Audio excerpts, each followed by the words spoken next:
What's going on, guys? Boss Basics here, back to a video, and today here to give you guys an album review. And well, this was kind of the bad week to have a lot of albums come out because unfortunately I was not able to get most of the albums I was planning to do this week because, well, bit of a busy week for me. I had some basically family stuff going on.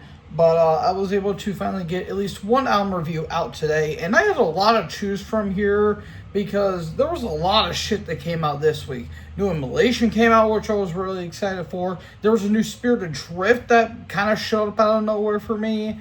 And I'm trying to think, what was the other album I had on my radar. I can't remember the other one off the top of my head as of right now.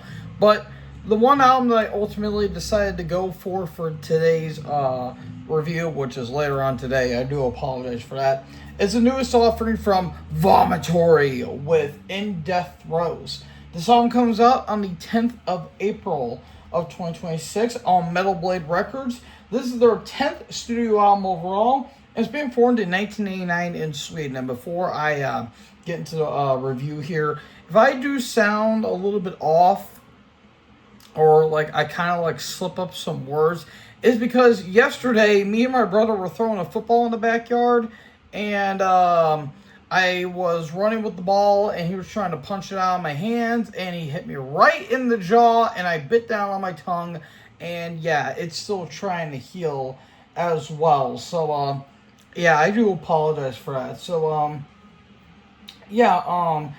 it's interesting to see how this album is going to be because for those of you who do not know, Vomitory is one of my favorite death metal bands of all time, and honestly, the band that really helped me get into Swedish death metal. And I'll explain that when I do a ranking of them in the future, because trust me, this band is going to get a ranking here soon. And this is their follow-up to their last album that I actually did review on this channel, All Heads Are Gonna Roll, which was their comeback album because they were gone for a little bit. And that was a fucking killer album. I'm actually playing it right there in the background, just for clarification. This bad boy right here. But yeah, when I found out they were making a new album, like almost immediately, I'm like, oh shit, we're in for some really damn good stuff. And well, we're in for some damn good death metal because we kick off with the opening track, Rapture and Rupture. Kind of an interesting track there.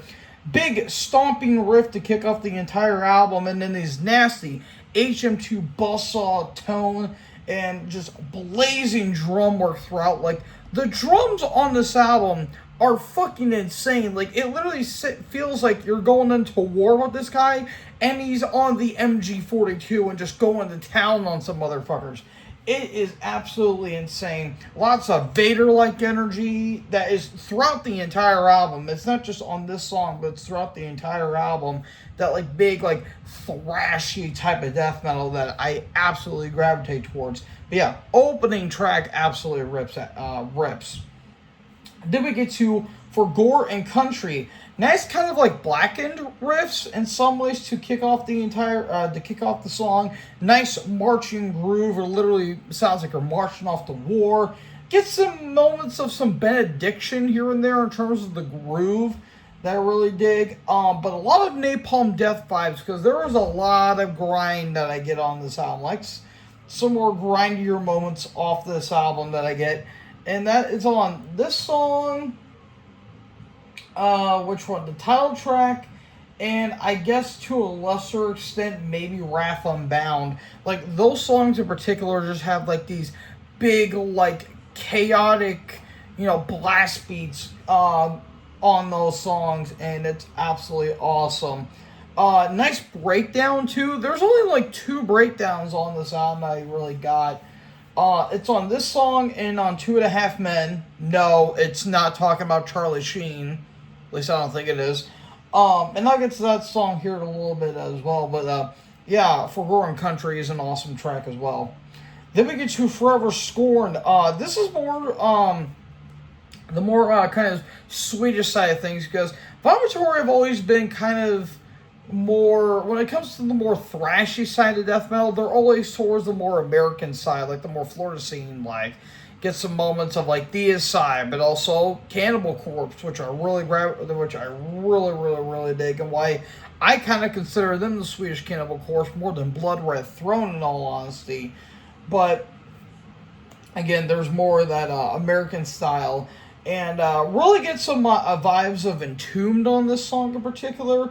But also, Vader shows up once again. Big thrashy gallops with a nice groovy bridge to top it off. And groove is kind of one of the big things on this album that I really like. There's groove throughout this whole album through all the more blast beat driven riffing on this album. Then we get to Wrath Unbound, one of the more melodic tracks on this album that really reminds you of Carcass, and that really reminds me what this song really reminds me of. Nice bass line groove as well. Like, the bass is somewhat prominent on this album. Like, you can still like hear it coincide with the riffs, which I really dig. And again, the more melodies pop up not only on this song but also on Oblivion Protocol as well, which is also really nice. And then we get to the title track, which is one of my favorite songs on here. Some more atmospheric type riffs, but again, that more grindcore kind of vibe, which is really nice. Nice groove on the chorus that I really do like, and the machine gun like drums at the end, where the dude is just beating the shit out of those skins, and it's really nice. Really enjoyed that one. Then we get to Cataclysmic Flush Front. This thing is full tilt boogie, full on bullet train aggression here. Nice groovy melodic bridge though that I really do like, and there's some more bass on the groove that really pulled me in on that. And then we get to 2.5 Men. I'm kind of ashamed that they didn't have a sample from 2.5 Men, like the actual show, because I felt like that would have been kind of ironic. But very thrashy groove, more machine gun-like drum work. Again, more groove, but a nasty breakdown, which is really nice.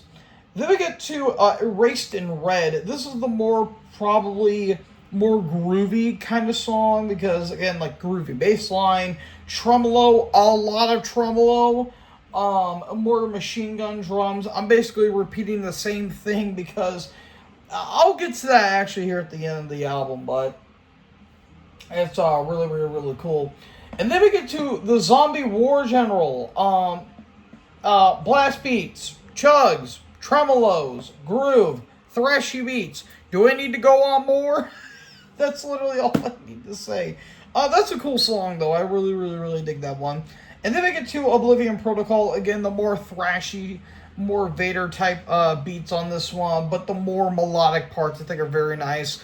And then just goes full on bullet train aggression at the very end. And yeah, really nice way to end this album here. Yeah, that's basically it, folks. 10 tracks, none of them really go over 5 minutes. This whole album is almost a little over 35. And yeah, there's really like no fat on this album to trim. I mean, they try to trim any more fat, they will probably be have a like a PED violation against them, because holy shit, like this thing is just shredded from front to back. Like there is no wasted moment on this album.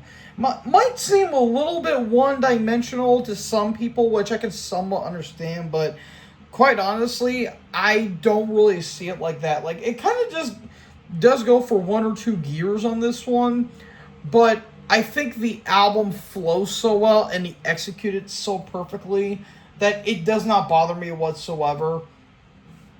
So, yeah, I'm very happy with this album, and this is probably my favorite death metal album of the year. I don't know. I'll have to listen to the new Immolation. Some other albums are going to be coming out this year. The new Exhumed rolled. Love the new Monstrosity. I was sort of trying to think what that other album was that I was thinking about reviewing, but I just ultimately couldn't think of it. It'll probably come back to me later, but I got a lot of shit going on. But overall, yeah, I'm going to give this 4 stars. Is it as good as some heads or all heads are going to roll? It might be a bit of a step back because I do like All Heads Are Gonna Roll just a little bit more. But this is still more than a worthy follow-up to their comeback album. So, yeah, this is a fucking killer album. I got nothing else really to say about this one other than it's Vomitory. This band just cranks out consistently great death metal. So, yeah, again, future ranking for this band in the near future. I will 100% do that because, again, I feel like this band needs a lot more love than they actually get. So, folks, that concludes my review for the new Vomitory and Death Throes. Let me know in the comment section below. Make sure you guys leave a like, leave a comment, tap the big red subscribe button, and tap the bell so when I upload, you guys be notified. Thank you guys so much for watching this video. Most importantly, join the herd. Talk to you guys next video. Peace out.